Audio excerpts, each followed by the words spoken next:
ఉండి ఎమ్మెల్యే రఘురామకృష్ణరాజు ఇంటి ముట్టడికి దళిత సంఘాలు పిలుపు ఇవ్వడంతో ఆయన ఇంటి దగ్గర భద్రత పెంచారు.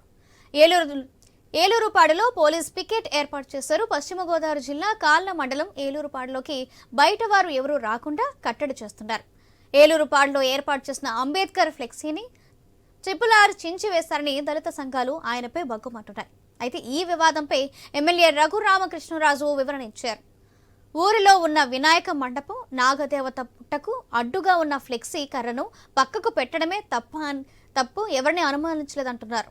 దళిత సంఘాలు ఆందోళన వెనుక IPS అధికారి సునీల్ కుమార్ ఉన్నారని ఆరోపించారు. ఆయనే రెచ్చగొడుతున్నారని, సామాజిక వర్గాలు రంగు పూసి అల్లర్లు చేయాలని చూస్తున్నారని మండిపడ్డారు RRR.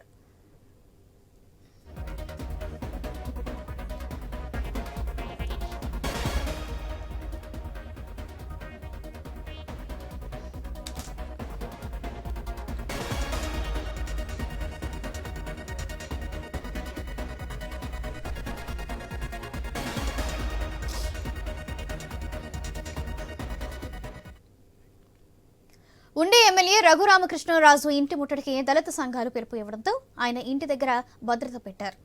ఏలూరుపాడులోనే పోలీస్ పికెట్ ఏర్పాటు చేశారు. పశ్చిమ గోదావరి జిల్లా కాళ్ల మండలం ఏలూరుపాడులోకి బయట వారు ఎవరూ రాకుండా కట్టడి చేస్తున్నారు. దీనికి సంబంధించిన మరింత సమాచారం మా ప్రతినిధి భార్గవ్ అందిస్తారు. భార్గవ్, పశ్చిమ గోదావరి జిల్లా కాళ్ల మండలం ఏలూరుపాడులో భారీగా కూడా పోలీసులు మోహరించారు. నిన్న ఉదయం నుంచి కూడా జరుగుతున్నటువంటి విషయానికి సంబంధించి అటు దళిత సంఘాలు ఈ రోజు రఘురామకృష్ణరాజు ఇంటిని ముట్టడికి పిలుపునివ్వడంతో ప్రస్తుతం రఘురామకృష్ణరాజు నివాసం వద్ద అలాగే ఘటన జరిగినటువంటి ఏలూరుపాడులో కూడా పూర్తిగా పోలీసులు మోహరించి బయట వ్యక్తులు ఆయా గ్రామాల్లోకి రాకుండా కట్టుబడిద్దట్టం చేసినటువంటి పరిస్థితి కూడా ఉంది. అటు నర్సాపురం నుంచి కూడా ఈ రోజు ఉండి రఘురామకృష్ణరాజు ఎమ్మెల్యే ఇంటికి నివాసానికి ముట్టడించేందుకు వస్తున్న నేపథ్యంలో వారిని కూడా గృహ నిర్బంధం చేసి ప్రస్తుతం వారిని కూడా హౌస్ అరెస్ట్ లో ఉంచిన పరిస్థితి నర్సాపురంలో కూడా చోటు చేసుకుంది. అయితే ఈ ఘటనకు సంబంధించి ప్రధాన కారణం అటు ఏలూరుపాడు గ్రామంలో వినాయక చవితి నవరాత్రి ఉత్సవాల నేపథ్యంలో ఏర్పాటు చేసిన వినాయక లైటింగ్ సంబంధించి దాన్ని అడ్డుగా ఒక SC వర్గీకరణకు సంబంధించి సుప్రీంకోర్టు తీర్పుకు వ్యతిరేకంగా ఏర్పాటు చేసిన ఫ్లెక్సీ నేపథ్యంలోనే ఆ ఫ్లెక్సీని రఘురామకృష్ణరాజు చించివేశారంటూ కూడా వివాదం మొదలైంది. రఘురామకృష్ణరాజు దళితులని అంబేద్కర్ ను అవమానించారంటూ కూడా ఇప్పటికీ అటు ఉభయ గోదావరి జిల్లాలో ఇటు కోనసీమలో కానీ ఇటు పశ్చిమ గోదావరి జిల్లాలో కూడా ఆందోళన చేసిన పరిస్థితి కూడా ఉంది. అయితే దీనికి సంబంధించి రఘురామకృష్ణరాజు ఒక క్లారిటీ ఇచ్చారు.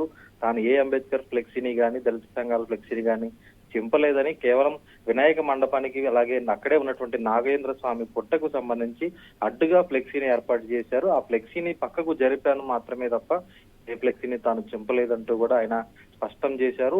ఎవరు ఆందోళనలు చేయవద్దు, ఎట్టి పరిస్థితుల్లో శాంతి భద్రతలు విఘాతం కలిగించవద్దు. ఇది పూర్తిగా మాజీ DGP సునీల్ కుమార్ ఎవరైతే ఉన్నారో IPS అధికారి ఆయన పనుతున్నటువంటి కుట్ర అంటూ కూడా రఘురామకృష్ణరాజు తీవ్ర ఆరోపణలు చేయడం అయితే జరిగింది. గతంలో రఘురామకృష్ణరాజుని వైసీపీ గవర్నమెంట్ హయాంలో అరెస్ట్ చేసిన నేపథ్యంలో సునీల్ కుమార్ ఆయనపై దాడి చేశారంటూ ఇప్పటికే కోర్టులో కేసు అనేది కూడా నడుస్తూ ఉంది. ఈ తరుణంలోనే సునీల్ కుమార్ ఈ విధంగా కుట్ర చేసి ఈ విధంగా చేశారంటూ కూడా రఘురామకృష్ణరాజు ఆరోపణలు చేసిన నేపథ్యంలో ఇటువంటి వాటిలో అటు హిందువులు కానీ అటు దళిత సంఘాలకు సంబంధించి ఎవరూ కూడా ఆవేశపడి ఇటువంటి శాంతి భద్రతలు విఘాతం కలిగించేటువంటి చర్యలకు పాల్పడద్దంటూ కూడా రఘురామకృష్ణరాజు స్పష్టం చేయడం అయితే జరిగింది. మొత్తానికి అటు పోలీసులు కూడా ఆ గ్రామాల్లోకి ఎవరూ రాకుండా పూర్తిగా పికెట్ నిర్వహిస్తున్న నేపథ్యంలో రఘురామకృష్ణరాజు కూడా ప్రస్తుతం హైదరాబాద్ లో ఉండడంతో ఆ ఇంటి వద్ద కూడా పికెట్ ఏర్పాటు చేసినటువంటి పరిస్థితి అయితే ఉంది.